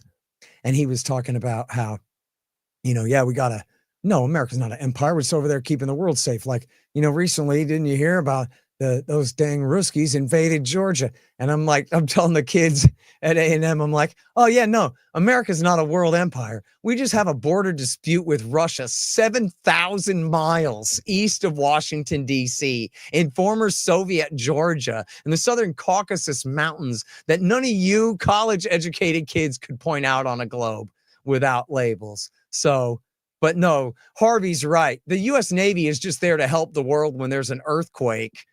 You know, President Obama, in his book A Promised Land, mentions color revolutions in Kyrgyzstan, Georgia, and Ukraine. When he talks about Ukraine, I believe he's referring to the 2004. Right. What are color revolutions? Color revolutions are just coup d'etats, American coup d'etats dressed up as popular uprisings. And they have to take place in these, what the Americans call semi-democratic states. What would they know about semi-democratic states, Keith? I don't know. But it's got to be a democracy enough that they have regular elections to dispute, because that's the template is, hey, our exit polls say that those ballot results are wrong. And everyone has to accept our exit polls instead of your ballot results. You're definitely cheating and we're not. And so, that's usually what happens. Is it's when they lose an election and refuse to accept it. And then with tens or hundreds of millions of dollars from the American National Endowment for Democracy, International Republican Institute, National Democratic Institute, and a great many different George Soros funded think tanks, they camp out. They refuse to give up. And this is often in very poor countries where this is absolutely the best job that you could have, would be being a professional protester outside. And so that people flock to the capital city and essentially, riot, hold protests and riot and force a change in regime. And that was how they did it in the Rose Revolution of 2003 and the Orange Revolution of 2004, really with the, I have a whole list of them in there. I mean, they did this in Slovakia and even, against their friend in Slovenia, and in Croatia. Wait, Slovenia? No, in Croatia, they overthrew their buddy Tudjman. He was about to die. He died right before the election anyway. But that was Bill Clinton betraying his own guy that he helped in the Bosnia War, and in Operation Storm and all that. And then they overthrew Milosevic in 1999 or in 2000. In 2000. And then, the Rose Revolution, 2003, they did the Orange Revolution in Georgia, then the Orange Revolution in Ukraine in 2004, and then in Kyrgyzstan in 2005, they did what was called the Tulip Revolution, or sometimes it was called the Lemon Revolution. Pink and yellow were the colors. And they overthrew a guy who had been friendly with them. And it was, one of the main reasons. It's crazy, but I even quote Daniel Fried is the one describing, the Russia hawk is the one describing this group, Hayat al-Tahrir, this Islamist group in Kyrgyzstan, as like, these guys are bin Ladenites. I mean, they claim to be nonviolent, but they're actually not. They've committed all these terrorist attacks. Their propaganda justifies September 11th and all this stuff that happened to us. And yet the Kyrgyz government's persecution of that group that was supported by George Soros became one of the reasons, one of the excuses for doing the coup in the name of human rights. And this is in 2005. George Bush had declared war against bin Ladenites who didn't even exist yet in Somalia. They wouldn't be bin Ladenites in Somalia for another few years, but he declared war against Islamist insurgents from Somalia to the Philippines. But in Kyrgyzstan, we're very concerned that the government has been arresting these bin Ladenites lately that are financed by the George Soros government there. And then he had refused to allow America to station AWACS, Air Force control planes there, and had allowed the Russians to reopen up an air base about 30 miles away from the American air base there that was being used to service the ultimately failed war in Afghanistan. And so that was another one. They failed with the Cedar Revolution in 2005 in Lebanon. They also failed in 2009 with the Green Revolution in Iran. And then there's like the Umbrella Revolution, which I forget if that was under Obama or Trump. The NED tried to do that umbrella stunt in Hong Kong. Same kind of thing. National Endowment for Democracy financing these groups, protesting to overthrow democratically elected governments in the name of democracy, of course. In 2014, there was a color revolution with Amy Klobuchar. I think Chris Murphy and John McCain were also there in 2014 in Ukraine. Can you walk us through what happened in this coup/Euromaidan revolution? Yeah, essentially, they say he's the Russian-leaning president. It's not really true. He's from the Eastern Party. Yanukovych is from the Eastern Party, the Party of Regions, and he wanted to join with the EU. He ran on it. People say Paul Manafort was Donald Trump's controller working for Vladimir Putin. That's a damn lie. Manafort was, if anything, was CIA. I don't think he was, but he very well could have been. He would have fit right in with them with his fancy cufflinks and all that kind of deal. Like he's their social class of the CIA. He absolutely was working at least as a cooperative American type asset. The entire premise of his employment with Yanukovych was to move him west, to get him to sign up with the EU, and he wanted to. And Manafort explains, people should really watch this. It's a great interview of Manafort on Patrick Bet-David. And he explains how the Eastern oligarchs, the Donbass oligarchs, they hated the Russians because they were always treated like the redheaded stepchild. And so even though they were ethnic Russians and all of that, they were sick of being used and abused and having their companies seized from them and all. It's an extremely corrupt country. Oh, I hereby nationalize your corporation and give it to my friend. This kind of just insanity. And they said, well, they can't do that if we join the EU. EU rules won't let them be that arbitrary. And so it was people who in the cartoon would be pro-Russian actually wanted to join the EU. And that was who he was the agent of and was doing their bidding. But the EU played way too hard of hardball, even according to George Soros, said Angela Merkel ruined it because she was willing to give far too little in loans and was demanding far too much in terms of austerity and restrictions and social welfare payments to the poor and that kind of thing in order to get the deal done. At the same time, the Russians were playing hardball and were saying, look, if you sign with them, you're not going to be able to sign with us. And Putin did publicly contradict that, but apparently privately numerous times he had also threatened that. And so caught between a rock and a hard place, Yanukovych decided not to sign. It wasn't even a full deal. It was just an association agreement with the European Union on the path toward EU membership. When he refused to sign, the Soros groups came out in the street. I mean, the original guy that called the Maidan was a guy from Homdraki TV that was founded with Soros money and was directly on the Soros payroll. And he declared on Facebook, come on, everybody, let's go to the Maidan and do the Orange Revolution thing again. And that was how it started. And then Yanukovych was a horrible president and statist. And just like virtually all presidents do, sometimes this works. I guess if you do it effectively enough, it works. But oftentimes it only backfires. He clamped down with violence on the protesters numerous times in ways that really only backfired against him, including in January when the thing had really just petered out. People were going home and the groups, the NGOs were running out of money and the thing. And right as it's all falling apart, they passed what were called the dictatorship laws, is what the dissenters called them, that essentially outlawed the kind of protest that you don't need to outlaw right now. They're going home. And then that just reinvigorated the whole damn thing again and all that. So that was, very clumsy policy on the part of the currently serving president there. But then the whole thing ultimately culminated in a violent street putsch by to put it very politely, the radical right in the street there on February the 21st and 22nd of February, 2014. And they threatened to murder the president if he didn't leave town, and he left town. And they took over the government buildings, and then the American government immediately recognized the new coup d'etat junta. They impeached the president with less than the supermajority required, and literally with Nazi thugs with guns standing around inside the parliament, monitoring them to make sure they vote right. But they didn't have the votes because they had already banned his party from showing up there. So they didn't even have the quorum or I don't know if they had the quorum, but they didn't have the numbers that they needed for the vote, but they just impeached him anyway. And then they immediately went to war. And one of the first consequence was the Russian seizure of Crimea. And then very soon after, the war broke out in the Donbass. And that's the war that ultimately blew up into what we call the full-scale invasion, although that's not quite right. The Russians have actually not engaged in a full-scale mobilization. If they did, it would look much worse and much different. But what we call the full-scale war, the much worse war since 2022.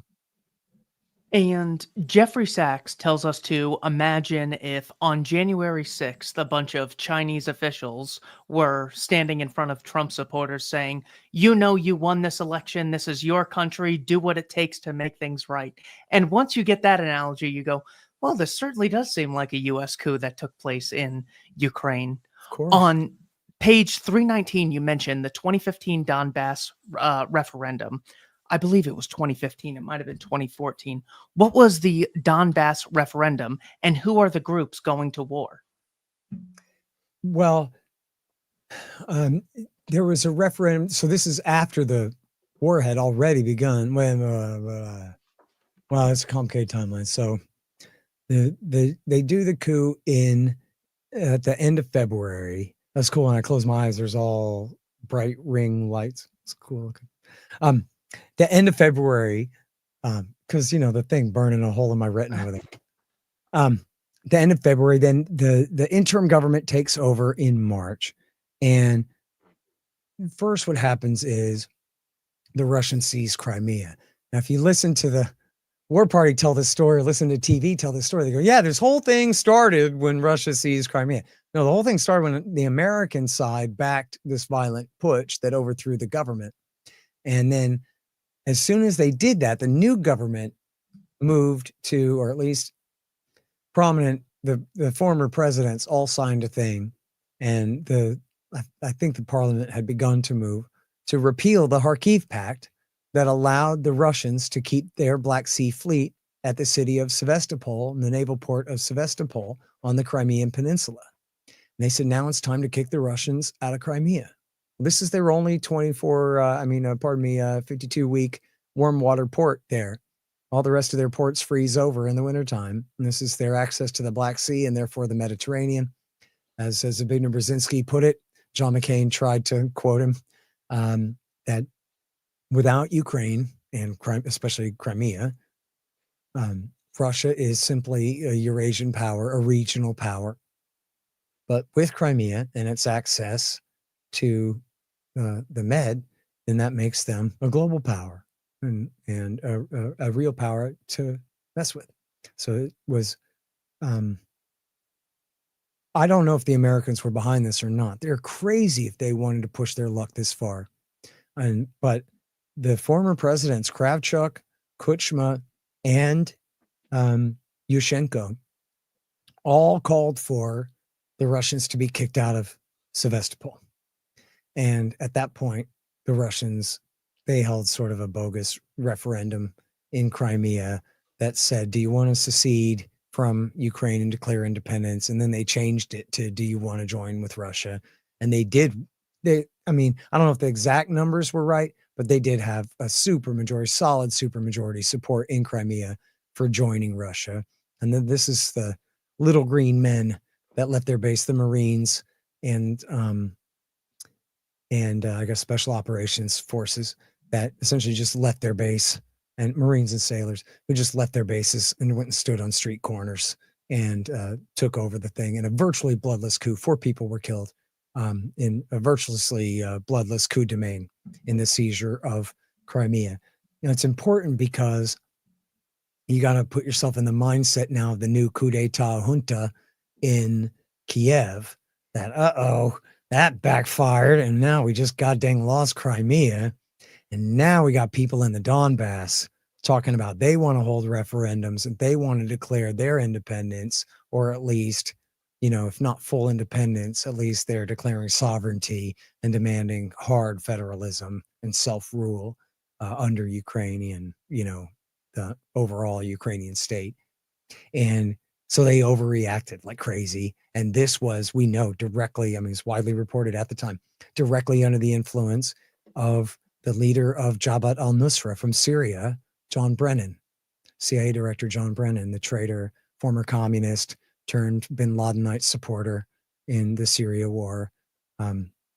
He was the one who went to Kiev and insisted that they launch this so-called counter-terror operation Al Qaeda in Syria? No, we like those guys. Anyway, we need to launch a counterterrorism operation against a bunch of people in the Donbass who are refusing to accept the rule of the new coup d'etat junta that America just installed in power completely illegitimately, overthrowing a democratic leader. And then that's what they did. They just attacked them. And there was nothing that the people of the East had done yet that was an act of war. They had seized some government buildings, just like the people in the West had done, including, the intelligence offices and stuff. And then here comes Kiev launching airstrikes, bringing in tanks, calling in soldiers, machine gunning people, and blasting them with artillery shells and attacking them from the air. And the people of the East, they couldn't believe it. They're like, wait, this is our government attacking us? Who is that? They didn't understand what was even happening. That they weren't coming to roust out the bad guys. They were coming to bomb the crap out of everyone and set an example that this is what happens when you mess with us. And I have the quote from Poroshenko, or was it Turchynov, the first president who launched the war, the interim president who launched the war. I think this is after Poroshenko was brought in and escalated it. He goes, the anti-terror operation won't last years. It will last days. Operation Decisive Storm in Yemen, right? That lasted 10 years, right? This is what we'll do. We're going to go in there and we're going to whoop them good, he said, and then just kicked off this horrific thing that, the major peace deals brought the worst of the fighting to the end in November and then in February of 2014 and 15. But those are the Minsk II peace deals. They were never fully implemented, and they led to a situation of essentially what you call low-level fighting, where I think it was approximately another 4,000 people were killed in the time between the Minsk II deal of February 15 and the actual invasion of 2022. So this Donbass war is between the new state in Kiev and the people in eastern Ukraine who voted heavily Yanukovych. Yes. And then as the war party says, and Russian troops, but that was always overplayed. It was a denial. It was like George W. Bush pretending that the entire insurgency in Iraq was all led by Zarqawi, like, well, that's not exactly what's going on here. In fact, it was the locals fighting with some assistance by special operations forces. But the only major incursions by the Russians in the original war were in August of 14 and in February of 15. And then that was it. Other than that, it was like deniable volunteers, just like we have American volunteers that go and fight on Ukraine's side who really aren't necessarily sent by the Pentagon at all, but just go and join. And any important information we need to know about Minsk I or Minsk II, looking at them in hindsight? Yeah, I mean, the basic deal is, and this was agreed by the Germans and the French and the Russians and the Ukrainians, and then America, Obama, and the UN Security Council put their rubber stamp on it. So these are the official peace deals. That's first of all. And they agreed to stop with the airstrikes, stop with the heavy artillery and the kind of full-scale war. They drew a couple of lines and called it the gray zone, kind of a no man's land between the two, trying to keep the sides away from each other. And then what was supposed to happen was they're supposed to amend the Constitution to grant hard federalism, like real statehood almost, to the Donbass oblasts, particularly Donetsk and Luhansk. That's what they're called there, make up the Donbass. And then they were supposed to hold elections and under international supervision. And the key to understanding what happened is that Kiev, with American support, refused to ever implement the damn thing. They said, we're changing the order of operations here. Russia has to pull all their troops out of the country, which mostly they were kind of mythological anyway. It's like George Bush saying, we'll know that Saddam has disarmed when he brought all his chemical weapons to us. You know what I mean? We'll know the Russians have left when they all up and leave. It's like, well, where are they? But they said, and importantly, and this is the part was the real rub, that they had to give up full control of the eastern border to Ukraine before they would hold elections. And look, they have an argument that, hey, You can't have a fair election under foreign occupation. But, oh, well, tough shit. You shouldn't have launched a war against them then, and you shouldn't have agreed to the deal then, because that's what the deal says. Now they're altering the deal. Barack Obama and the Poroshenko government, we never meant to sign on to it. And they all have admitted this later, boasted about this, that really it was a ruse. Just give us time to rearm, just like they accused the Russians of. Give us time to call it timeout and rearm and get ready for the next phase of the war when it comes soon enough. Because they knew that that was a poison pill and a deal killer. The Russians are never going to give the Ukrainians full control over the border before they ever even hold elections or implement other parts of the deal. But so, you know, it's funny to listen to them talk about, well, it was a bad deal. Oh, what? Yeah. This is the rules-based liberal world order. The Americans and their friends can do whatever they want. They can kill whoever they want. They can break any treaty they want and tell any lie they want, steal any amount of money or any property that they want. And everybody else is the bad guy. I'm going to do that next year on my taxes. Keith, how come you didn't pay? It was such a bad deal. I saw what the money was going towards in Gaza, and I just didn't want to chip in this year. It was a very bad deal. As far as you ratified the 16th Amendment, Keith, you're responsible. That's right. I shouldn't have done that. I had too much to drink that day. What were the provocations that took place under President Trump? Oh, well, he increased the weapons and he refused to implement the peace deal because, as you remember, he was absolutely under fire, gun to his head. Essentially, he could not normalize with Russia. The U.S. permanent establishment just would not allow it. And it's one of the things that they absolutely threw them into a panic about him, was that he just wanted to get along.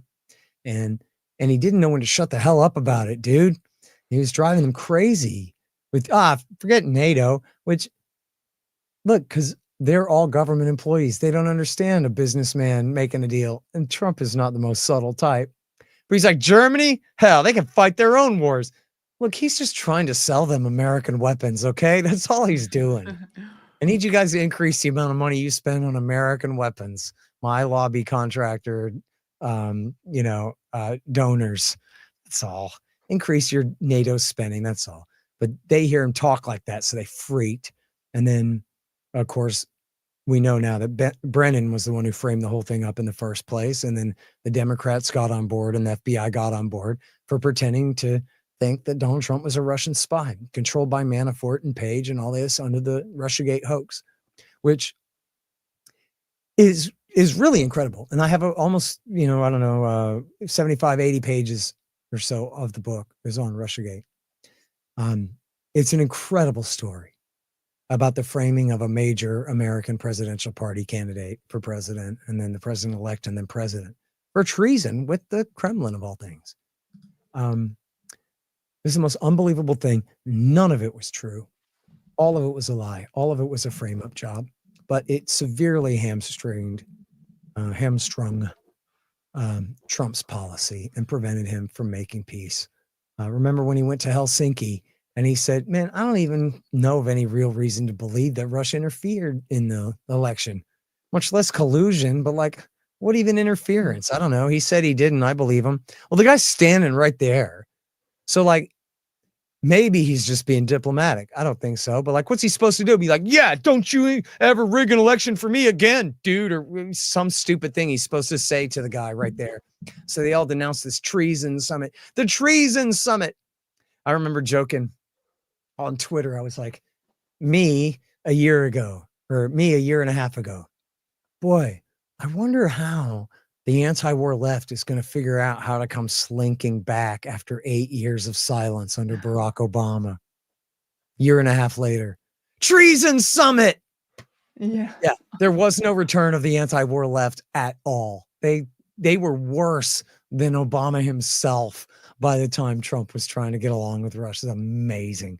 What are the Russian interference claims? Facebook ads and memes?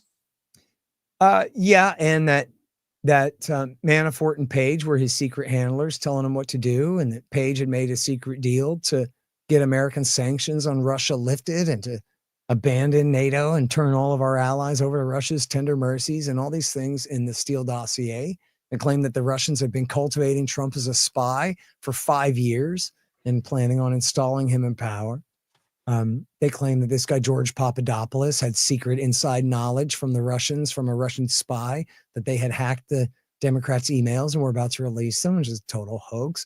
They claim that Mike Flynn had made a secret deal to lift sanctions with the Russians, which is a damned lie. They claim that Senator Jeff Sessions had, done anything nefarious in some secret implied negotiations or agreements when he very briefly met with the Russian ambassador under his duties as a senator, as part of the campaign. And, a small little anecdote here, not that this is 1,000,000% dispositive, but dude, if I told you that, yeah, Jeff Sessions, Senator Sessions had a top secret treasonous meeting with the Russian ambassador in his Senate office in front of his staff, who are all retired Army officers, wouldn't you say that that sounds like a stupid lie and that I should shut the hell up? Because of course that's a stupid lie. How dare they say that? They're accusing those Army officers of treason too. They're standing right there, letting Sessions get away with selling America out to the Russians. Why aren't they being court-martialed, like summoned back to duty and court-martialed? Because it's a lie. That's why. It's a damned lie. All of it was lies. Oh, Facebook ads, rigging the election, and every bit of it. And that Trump was going to sell out our policy to them, that he was their Manchurian candidate, that they had done a successful coup and had overthrown Hillary Clinton in a coup, in a color-coded revolution, you could call it, and prevented Hillary Clinton from taking her rightful place on her throne and all this. And that Trump then was an illegitimate president who had no right whatsoever to sign or veto a law or to order troops to come or go or a single thing. And it's just incredible. It's just incredible. It's unbelievable. And I, my section on it is great, but I'd encourage people to read the Durham report, which is not complete, but it's the official investigation into the investigation and where the thing came from. And it is just an absolute outrage, dude. You will not be friends with your Democrat friends anymore when you read it, dude. It's horrible. It's unreal. Literally, the director of the FBI framing the president for treason. The director of the CIA framing him outright. All their staff, all of the top executives of the Justice Department and FBI knowingly lying about the president of the United States in that way.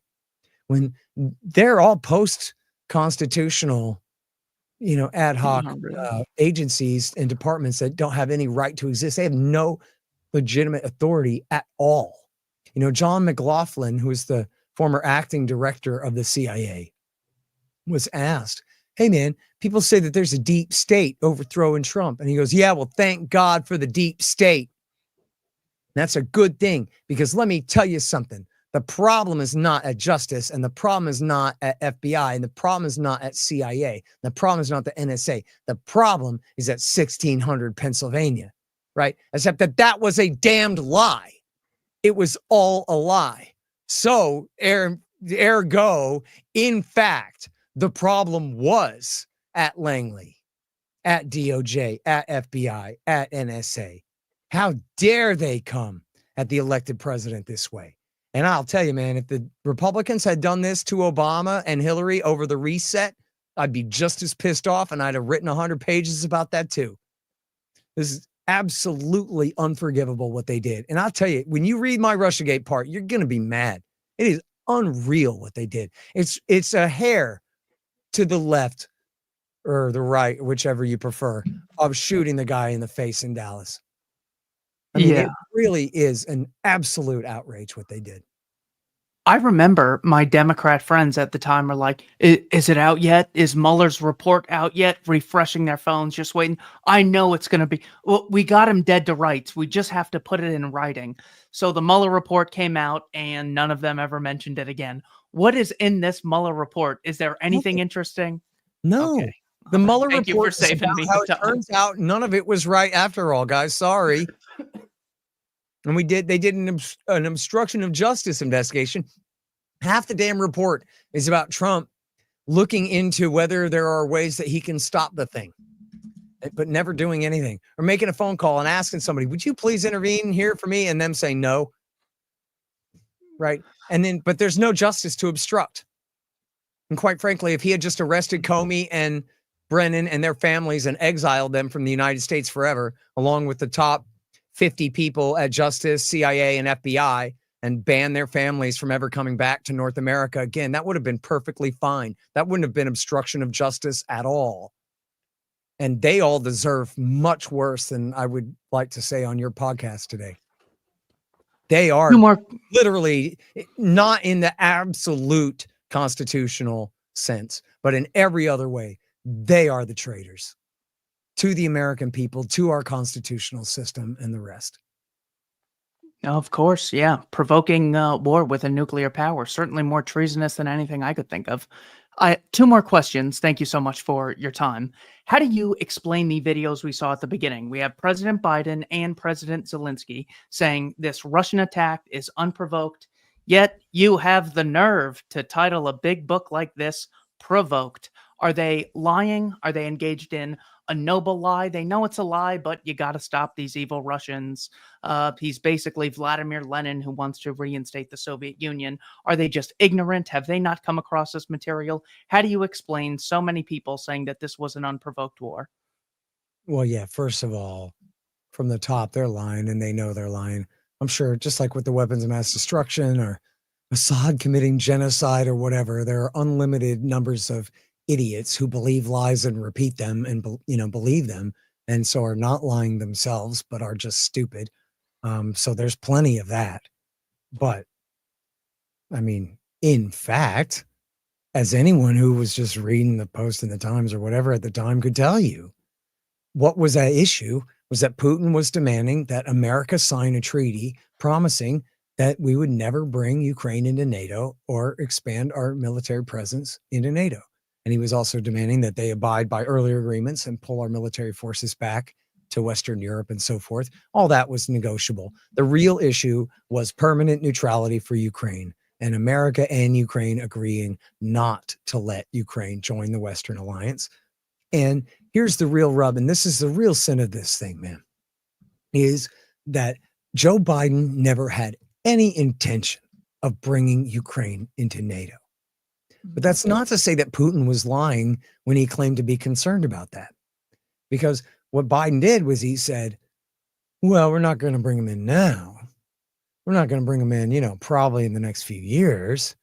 I mean, they've got a lot of real bad problems with their democracy and corruption in their economy and stuff. And so, we're not really going to bring them into NATO. But what we are going to do is we're going to refuse to ever promise that. We'll never put it in writing. And we will continue to increase interoperability, training and production between our military and theirs. We'll do everything we can to make their military essentially a de facto asset of NATO and the West. So that, for example, if Poland was invaded by Russia and the NATO Article 5 treaty kicked in, or Article 5 of the NATO treaty kicked in, and America went and fielded forces in Poland to go and fight the Russians, that we would essentially be able to bring the Ukrainians in on our side because they would already be NATO compatible. They would already have our communications, our weapons, our standard size artillery rounds, and whatever. That's what they were working toward, was making Ukraine a de facto member of the alliance. And what Putin was worried about, he said this explicitly numerous times, and it's perfectly, I'm not saying it's reasonable what he did about it, but I'm saying his concerns were perfectly reasonable, was to say that, look, we think that they're going to put these anti-missile missiles like they're putting in Romania and Poland, that we think they're going to put them in Ukraine. And then they're going to decrease their flight time from cruise missiles down to 10 minutes and hypersonic missiles less than 5 to our capital city. And it is an intolerable security breach, and we won't stand for it. It's as simple as that. And so, but the West had a doctrine that said, no, see, we have an open door. which is just jargon. Doesn't mean anything. There's no door. It doesn't mean anything. It's just a figure of speech, which means that only the West will say who can join our alliance, and no other nation will ever have a say who's allowed in our alliance, no matter what. Even if it's the Russians saying, listen, man, this is our Canada, and we're just going to not let you do it. It'll lead to war. We promise. Niet means niet. If you do this, there's going to be a problem, right? The Americans say, we don't care. We rather have a problem than say, okay, fine. And that's it. And so they essentially have sacrificed the people and the nation of Ukraine on the altar of their absolute ridiculous, stubborn bullshit, Keith. That's it. And Ukraine is never going to be a NATO member. If they ever intended on bringing Ukraine into NATO, what is that? That means that they intend to defend Ukraine. Well, here's Ukraine getting bombed every day, and they're not defending them, are they? They're not pulling our Navy into the Azov Gulf there, or that Azov coast, and bringing our heavy guns to bear on Russian forces, are they? They're not bringing in our B-2s and B-52s to carpet bomb Russian forces in the Donbass. Why? Because then we'd all die in a thermonuclear war. That's why, because it would lead directly to war between NATO and Russia, and that would lead to general nuclear war. And so, no. So in other words, Biden himself is saying, go ahead and take as much of it as you want, Putin. Go ahead. We know you'll forever be able to prevent Ukraine into joining our stupid alliance, but we're at least going to give them a bunch of weapons and make it very costly for you. That's it. And now they admit, which I think is true, that they've known all along, just as we've said all along, that Russia's going to keep the Donbass. Ukraine is not getting, they're not going back to 2013 borders, 1991 borders. Forget it, pal. You can now read this. You can now, in the fall of 24, read this in the Washington Post and the Wall Street Journal and the New York Times, that like, yeah, well, okay. Yeah, okay. And then what do they say? They go, well, that was always the plan. We knew that we weren't going to be able to force the Russians out of Ukraine. Well, but wait a minute. What about 2 years ago when you said, the goal is to push them out of every square inch of Ukrainian territory, including Crimea? Remember that? Remember this? They say Russia has the second strongest army in the world. Looks like they got the second strongest army in Ukraine. Remember that? No, actually, in fact, Russia is going to have as much of Ukraine as they want eventually.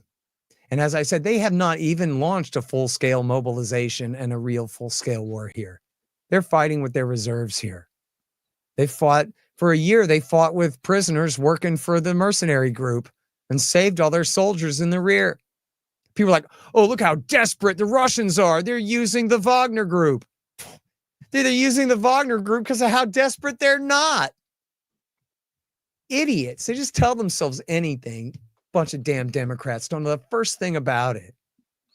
You know, it's incredible to read Dwight Eisenhower's words talking about how, look, Soviets are bad, and, I'm open to maybe making peace with them, but we will go to war in Guatemala. The Soviet troops and Soviet weaponry is not allowed in Guatemala. America doesn't even share a direct border with Guatemala. Right. So imagine, what do they share? Ukraine and Russia have like 1,200 miles or something, kilometers of a border together. So I do not like statists from any country, let alone Vladimir Putin. But to say that this is just some bizarre attempt at world takeover, I think is completely ridiculous. It's a total.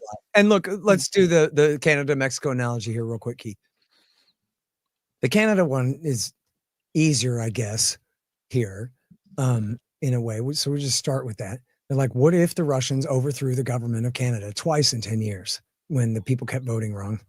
And then on the second one, they used a bunch of Nazis in the street to get away with the putsch. And then the new regime immediately launched a war against the people of Vancouver, British Columbia, who refused to accept the rule of their new coup junta that overthrew their elected president. And then they started threatening to kick us out of our naval bases in Alaska. Right. America would invade Canada and probably nuke Moscow. That's what would happen. America would sack Ottawa. If America had to call up every last reserve and policeman in America to sack Ottawa, they would do it. If they had to conscript 10 million men to conquer Canada, they would stop at nothing to prevent a hostile military power from controlling Canada. You know it, and I know it, and your mama knows it, and everybody knows it. That's a scientific fact. Okay? We would kill them. We would probably at least threaten and probably just go ahead and follow through and start a thermonuclear war over it. And by the way, you notice that when I say, what if the Russians did that? How completely inane and stupid and ridiculous it sounds. It sounds like I'm this ridiculous one. Because you know, and I know, and your audience knows, and everybody knows. Russia's not going to overthrow the government in Ottawa. Russia wouldn't dare try to overthrow the government in Ottawa. Are you kidding? You know why? Because we'd nuke Moscow. And they know that. It's stupid to even bring it up. It sounds crazy. But we do that to them, and it's perfectly fine. The shoe, no, you're just not allowed to put the shoe on the other foot. You're just not allowed to think of it in that context. But then let me bring up the China analogy as well, because this is one that comes from Alexander Solzhenitsyn talking about Ukraine and saying, what if, he doesn't say exactly like this, but for our purposes, what if when the American empire falls, we don't just lose our dominance in Europe and Asia and the Middle East? What if the East Coast loses some of the Western states? Right? What if we lose, not just, right, just like the Russia, their Soviet empire, they didn't just lose the Warsaw Pact states, they lost the republics too, right? Belarus, Ukraine, the Baltics, as well as Kazakhstan, etc. Right? They lost their so-called republics as well. So, okay, so now the empire falls and USA, Washington, D.C. starts losing countries west of the Mississippi River, or states west of the Mississippi River as well. And they lose the Southwest. And the Southwest then falls under the dominance of Mexico. And then Mexico comes in and starts persecuting the Anglos, outlawing our Protestant churches, outlawing the English language, confiscating our property, and mistreating all of the whites of what's now New Mexico in the American Southwest. What would presumably still Anglo-controlled USA east of the Mississippi River do about that? Well, they would invade Texas again, and they would force the Hispanics to stop mistreating the Anglos, or at least they'd threaten to, or at least they'd back right-wing militias, or at least you understand the analogy here. They would not let that happen. It's the same thing here. It's the same thing here. People don't want to put the shoe on the other foot because you know why? It means that their political heroes are damned devils and that they are damned fools for loving them so much. Sorry. It's so ridiculous. They're like, you know what? We might need to stop people from voluntarily downloading an app on their phone called TikTok because there's 3 degrees of separation from TikTok and the Chinese government. Well, if that counts as a violation of our sovereign independence, my gosh, what's going on in other parts of the world, of course, certainly qualifies as violations of the independence of other countries. So I want to end on a somewhat optimistic note. When it comes to peace talks in the past that have worked, so many people say, well, you can't talk to Xi Jinping. You can't talk to Vladimir Putin. These guys are crazy dictators who want to take over the world. What are some examples of peace talks in the past that have worked out that can keep us optimistic about the future? Well, America signed all kinds of treaties with the Soviets, and including did work with them on the dismantling of the Soviet Union itself, ultimately. And H.W. Bush, for all of his horrible flaws, did push very hard for new treaties, and including made massive unilateral moves to disarm America's thermonuclear missile force at the end of the Cold War. And the Russians reciprocated, and we went from about 40,000 nukes on our side and 30 on our side and 40 on theirs, to about 6,000 to 7,000 total on each side, with only 1,500 deployed and the rest in storage. So this is a massive improvement over the the previous state. It's just almost impossible to explain what an improvement that is over the previous arms race. So that's a huge one. And then, well, just look at, Trump's potential and almost success in winning over North Korea in his last term. The president of South Korea said, please let me go over there and open up, man. I want to work with them and see if we can get a peace treaty and end this war and all this. And Trump goes, yeah, let's do it. Well, I bet that'll piss off my national security advisor. And so he told him to do it. And it was working. And then, of course, at Sheldon Adelson's insistence, Donald Trump hired John Bolton. And John Bolton, who's, just for Israeli interests, I don't know what Adelson cares about North Korea, but Bolton's horrible on it. It's all Bolton's fault that North Korea has nuclear weapons in the first place because of the actions he took working for Bush in the State Department in 2002, which is, I can get into, but it's 100% his fault. He shares Bolton shares 100% equal responsibility with George W. Bush and Kim Jong-il and Kim Jong-il's top nuclear weapons scientists for the creation of that arsenal. I mean, he might as well have been a supervisor on the damn project. And then he's the one who ruined the potential peace there. But you saw what happened. Trump stuck his hand out and said, what the hell? Crossed over into North Korea. Why not? And I mean, that's a war that we've had a timeout, a ceasefire, but no real armistice since 52, and a real threat of conflict between those countries this whole time. And then, I don't know, we negotiate our ways out of war, and negotiate the ends of wars all the time. They all eventually come to an end. Look at Iran and Iraq fought for 8 years, ended right where they started from. Only a lot more dead. In this case, we have a situation where all reasonable people in all places know that Russia's keeping the Donbass. The question is, are they going to keep all of Zaporozhye and Kherson or only part of them? Are they going to annex the city of Kharkiv, or are they going to restrain themselves? Are they going to try to annex and go as far as Odessa? Or can we call the thing off short of that? And those are the questions.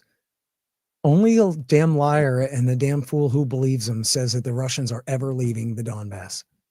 And frankly, I don't think they're going to leave Zaporozhye or Kherson either. That's their so-called land bridge to Crimea. The last time they didn't control it, the damn Kiev government dammed up the fresh water supplies from the Dnieper River through the canal down to Crimea. So they're just going to not let that happen again, Keith. I don't know. They shouldn't have let their government be run by a bunch of American-backed Nazis in the first place if they didn't want that consequence. But they're losing formerly Novorossiya there, the 4 eastern oblasts, and maybe 6. Maybe Kharkiv and Dnipropetrovsk, Flapa Flip Flam Jam, whatever you call it there, that nobody can pronounce because nobody cares, between the Donbass and the river there. I don't know. But I'll tell you what, after Ukraine's big success, their feint in Kherson and their massive success in Kharkiv and the very north of Luhansk in September of 2022, wiser Americans said, you should negotiate right now.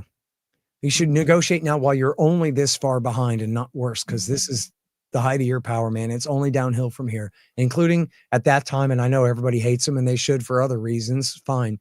But Milley, the chairman of Joint Chiefs of Staff, was absolutely right about this. His predecessor, Mullen, who had served under Obama, Admiral Mullen, said the same thing. Deal now, man, before it gets worse. And that was 2 years ago. And they should have dealt. They've done nothing but lose men and land and wealth since then. And it's only getting worse. The thing is a catastrophe, man. It's a real tragedy for those people.